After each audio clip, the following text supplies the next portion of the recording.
दिया है और इजराइल के ये हमले बेरूत एयरपोर्ट के आसपास किए गए हैं। इजरायली हमले में एयरपोर्ट की इमारत को भी बहुत भारी नुकसान पहुंचने का दावा किया गया है। इजरायली सेना ने बेरूत में ताबड़तोड़ रॉकेट दाग दिए हैं। दावा यह है कि इस हमले के बाद बेरूत एयरपोर्ट के आसपास का इलाका खंडर में तब्दील हो चुका है। यानी कि जो तस्वीरें सामने आई है उन्हें देखकर अंदाजा लगाया जा सकता है कि कितनी भारी तबाही वहां पर मचाई गई है। वो तस्वीरें भी न्यूज़ 18 इंडिया पर इस वक्त हम आपको दिखा रहे हैं। जहां तक आपकी नजर जाएगी वहां तक पहले एक बड़ा धमाका होता हुआ नजर आएगा और उसके बाद ये धुआं कैसे पूरे आसमान में वहां पर छा गया और इसी के बाद बताया गया कि बेरूत एयरपोर्ट के आसपास का जो पूरा का पूरा इलाका है वो खंडर में मलबे में तब्दील हो गया। इतना भारी नुकसान वहां पर पहुंचाया गया है। बेरूत एयरपोर्ट के पास अभी तक इजराइल का ये सबसे बड़ा हमला बताया जा रहा है, जिसकी बहुत डरा देने वाली तस्वीरें इस वक्त आप न्यूज़ 18 इंडिया पर देख रहे हैं।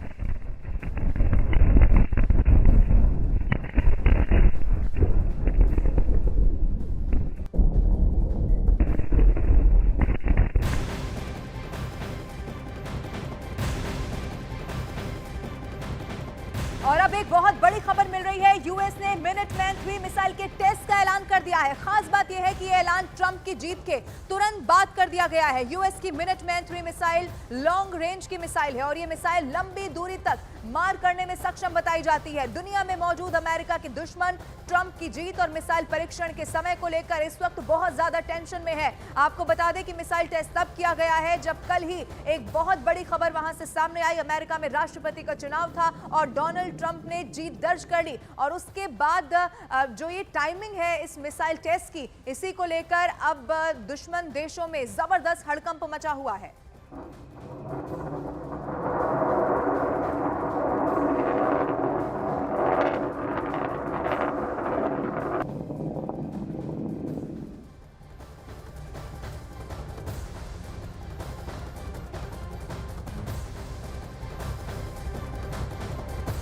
और अमेरिका में चुनाव जीतने के बाद यूक्रेन पर खतरा मंडराने लगा है, क्योंकि ट्रंप चाहते हैं कि रूस यूक्रेन युद्ध रुके और इसीलिए ट्रंप जेलेंस्की को युद्ध रोकने के लिए मजबूर कर सकते हैं। अब ऐसा इसीलिए भी क्योंकि ट्रंप को भी ये मालूम है कि पुतिन अब झुकने वाले नहीं है।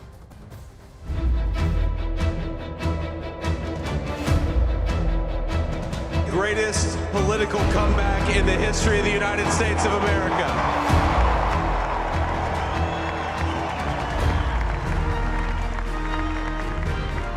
And under President Trump's leadership, we're never going to stop fighting for you, for your dreams, for the future of your children. And after the greatest political comeback in American history, we're going to lead the greatest economic comeback in American history under Donald Trump's leadership.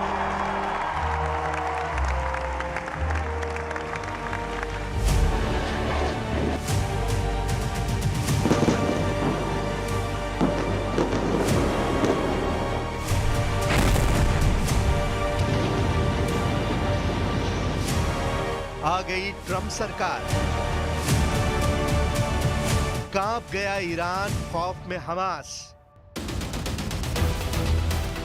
78 साल के Donald Trump America के 47वें अमेरिकी राष्ट्रपति बनने जा रहे हैं। Trump का अमेरिकी राष्ट्रपति चुनाव का जीतना जहां ऐतिहासिक माना जा रहा है, तो वहीं दूसरी तरफ पूरे पश्चिमी एशिया और यूरोप में ट्रंप की जीत से सनसनी मच गई है। जानकारों के मुताबिक ट्रंप की जीत से जहां ईरान कांप रहा है, तो वहीं दूसरी तरफ लगभग 3 साल से रूस से जंग कर रहे जेलेंस्की सदमे में चले गए हैं। जबकि पुतिन और किम की जंगी दोस्ती से जहां पूरा यूरोप और यूक्रेन खौफ में है, वहीं ट्रंप की पुतिन और किम से नजदीकियां किसी से छिपी नहीं है। दोनों हाथों को ट्विस्ट करते डोनाल्ड ट्रंप चेहरे पर जीत की बेहिसाब खुशी और जनता के बीच रिपब्लिकन पार्टी की ऐतिहासिक जीत पर बड़े दावे और वादे करते ट्रंप क्या वाकई में दुनिया का मुकद्दर बदल सकते हैं? खासतौर से पश्चिम एशिया में ईरान, हमास, हिजबुल्लाह ट्रंप सरकार के आने से खौफ में क्यों है और क्यों यूक्रेन, यूरोपीय देश ये मान कर चल रहे हैं कि ट्रंप सरकार से सबसे ज्यादा फायदा पुतिन को होगा और हो सकता है पुतिन के साथ साथ किम को भी दुनिया में एक नई जगह उत्तर कोरिया के लिए मिल जाए। युद्ध से युद्ध को रोकेंगे Trump. I want to thank you. I will not let you down. America's future will be bigger, better, bolder, richer, safer and stronger than it has ever been before. God bless you and God bless America. Thank you very much.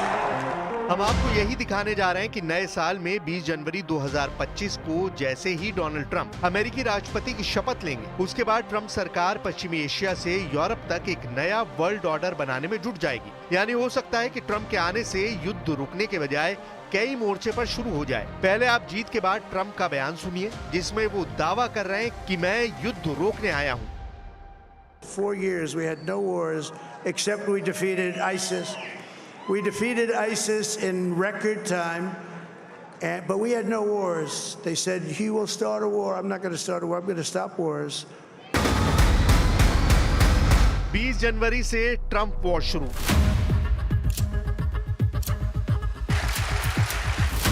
Trump सरकार के सामने सबसे बड़ा challenge है रूस Ukraine जंग को कैसे रोका जाए, जेलेंस्की को युद्ध रोकने के लिए कैसे मजबूर किया जाए, क्योंकि ट्रंप अच्छी तरह से जानते हैं पुतिन अब युद्ध से पीछे जरा भी नहीं हटेंगे। डोनाल्ड ट्रंप के सामने दूसरा चैलेंज है कि पुतिन और किम जोंग की जंगी जोड़ी को कैसे काबू किया जाए, क्योंकि किम के आने से अमेरिका के पुराने और जिगरी दोस्त दक्षिण कोरिया पर जबरदस्त खतरा पैदा हो गया है। डोनाल्ड ट्रंप के लिए तीसरा चैलेंज है कि कैसे ईरान और इजराइल जंग को रोका जाए, साथ ही ईरान के परमाणु क्षमता को कैसे काबू किया जाए या फिर तबाह किया जाए। इसके अलावा इजराइल पर फिर से ईरान की तरफ से मिल रही धमकियों और हमलों को रोका जाए, क्योंकि ट्रंप ने चुनाव के दौरान साफ कहा है कि हम ईरान को नहीं छोड़ेंगे। डोनाल्ड ट्रंप के लिए चौथा बड़ा चैलेंज ये है कि गाजा से हमास का सफाया कैसे किया जाए, बंधकों को कैसे छुड़ाया जाए, लेबनान की तरफ से हो रहे हमलों को रोकने के लिए इजराइल की कैसे मदद की जाए, और साथ ही 7 मोर्चे पर जंग कर रहे इजराइल को दुश्मनों से कैसे बचाया जाए। They keep saying that Prime Minister Netanyahu wants to hit Iran. Maybe not necessarily the nuclear facilities, maybe the oil facilities or elsewhere. Would you support that if you were a president? Well, I think he's going to do what he wants to do, and I think he has to do that. When I said that, many people have told me that God spared my life for a reason.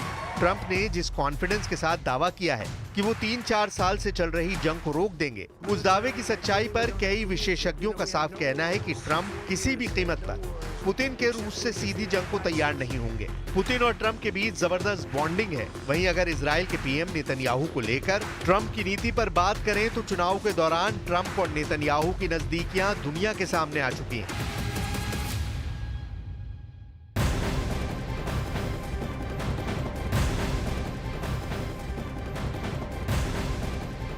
और अब एक और बड़ी खबर मिल रही है। Hezbollah के chief Naeem Qasim ने बहुत बड़ा बयान दे दिया है। नईम कासिम ने कह दिया है कि एक समय ऐसा आएगा जब इजराइल कहेगा कि हम अब लड़ने में सक्षम नहीं है। कासिम ने दावा किया है कि हम दुश्मन को आक्रमण खत्म करने पर मजबूर कर देंगे। सूत्रों के मुताबिक हिजबुल्लाह चीफ का यह बयान किसी अज्ञात जगह पर रिकॉर्ड किया गया है। इजराइल खुद कहेगा हम लड़ने के लिए सक्षम नहीं है। हिजबुल्लाह चीफ नईम कासिम का यह बहुत बड़ा बयान इस वक्त सामने आया है। इजराइल खुद कहेगा कि हम लड़ने के लिए सक्षम नहीं है, और बताया यह जा रहा है कि हिजबुल्लाह चीफ का यह जो बयान है वो किसी अज्ञात जगह पर रिकॉर्ड किया गया है।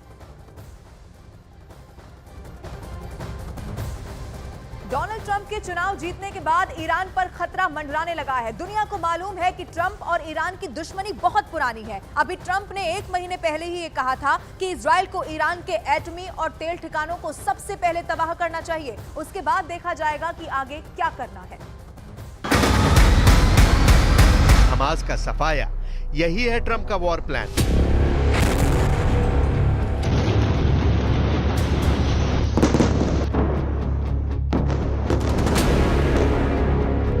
ट्रंप ने साफ तौर पर कहा है कि 7 अक्टूबर 2023 को इजराइल पर हुआ हमला इजराइल के खिलाफ युद्ध है और इजराइल को पूरा हक है कि वो उसका बदला ले। जरा देखिए, राष्ट्रपति बनने से पहले ट्रंप ने साफ तौर पर कहा था कि गाजा युद्ध तभी खत्म होगा जब हमास का सफाया होगा। ट्रंप ने हमास को धमकी देते हुए कहा था कि मेरे राष्ट्रपति बनने से पहले हमास बंधकों को रिहा कर दे, वरना ऑफिस ज्वाइन करने के बाद मैं हमास का सफाया कर दूंगा। ट्रंप ने साफ कहा था कि अगर मैं राष्ट्रपति होता तो इजराइल पर हमला करने की हिम्मत हमास नहीं कर पाता। बाइडेन सरकार की वजह से ही इजराइल पर 7 अक्टूबर जैसा बड़ा हमला हुआ है।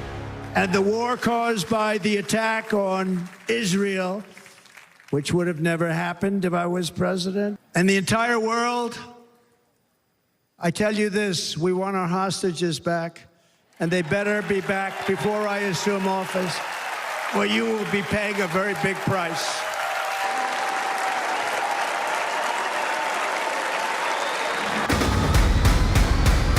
ईरान के एटमी ठिकाने तबाह। यही है ट्रंप का वॉर प्लान। ईरान को लेकर डोनाल्ड ट्रंप बेहद सख्त हैं, खासतौर से सुप्रीम लीडर अली खामनेई ने जिस तरह से इजराइल पर मिसाइल हमले किए हैं, उसे लेकर ट्रंप पहले से ही ईरान पर बड़े हमले करने के लिए इजराइल से बार-बार कह रहे हैं। डोनाल्ड ट्रंप ने 1 महीने पहले ही कहा था कि इजराइल ईरान से खुलकर बदला ले और ईरान पर बड़ा हमला करे। ट्रंप ने 1 महीने पहले कहा था कि मुझे लगता है कि इजराइल सरकार को ईरान के एटमी और तेल ठिकानों को सबसे पहले तबाह करना चाहिए, उसके बाद देखा जाएगा आगे क्या करना है। ईरान से ट्रंप की खुन्नस बहुत पुरानी है। We have to be totally prepared. We have to be absolutely prepared. But when they asked him that question, the answer should have been hit the nuclear first and worry about the rest later. Zelensky करेंगे surrender, यही है Trump का war plan.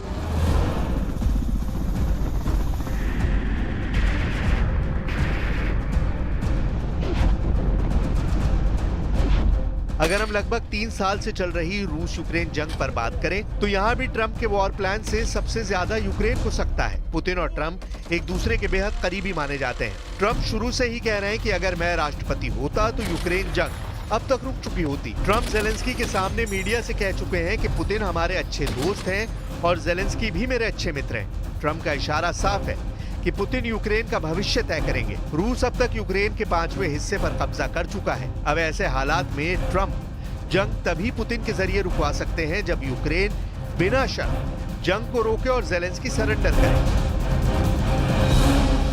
So we have a very good relationship. And I also have a very good relationship, as you know, with President Putin. And I think if we win, I think we're going to get it resolved very quickly. I really think we're going to get it resolved. अब ऐसे हालात में Trump अगर दावा कर रहे हैं कि वो अमेरिका की सुरक्षा को मजबूत करेंगे और युद्ध रोक देंगे, ये अपने आप में बड़े सवाल जरूर पैदा कर देगा। कुल मिलाकर अब देखना होगा कि जब 20 जनवरी 2025 को डोनाल्ड ट्रंप राष्ट्रपति पद की शपथ लेंगे, तब ट्रंप का वॉर प्लान दुनिया को क्या हकीकत दिखाता है। फिलहाल ये कहना बहुत मुश्किल है कि ट्रंप पश्चिम एशिया से लेकर यूरोप तक जंग को आसानी से रोक पाएंगे।